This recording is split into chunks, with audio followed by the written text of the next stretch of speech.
Hello everyone! In this week's Design Thinking module, we'll be going over prototyping. So the first thing, as usual, is the Flipgrid prompt. This week's prompt is asking you to describe a time when you prototyped a solution.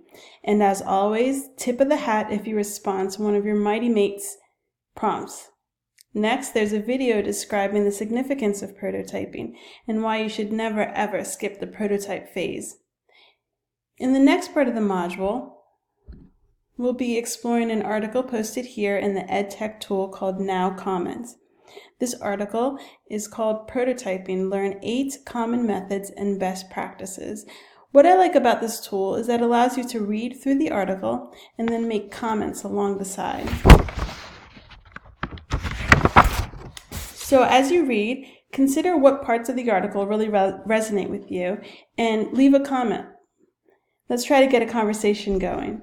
In the next part of the module, we'll be exploring Canva. Canva is a graphics design tool that has templates for creating storyboard prototypes. So I'd like you to come to this tool and use it to create your own storyboard. I've made an example here. My storyboard is about ways to increase engagement with learning videos.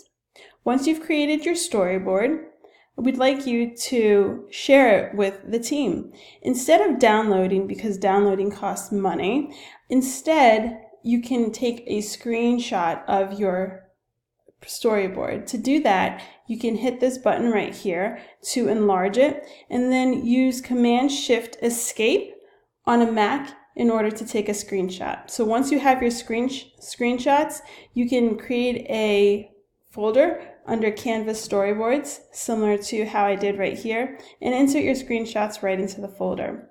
Well, that's it. I hope you enjoy this module. Thank you.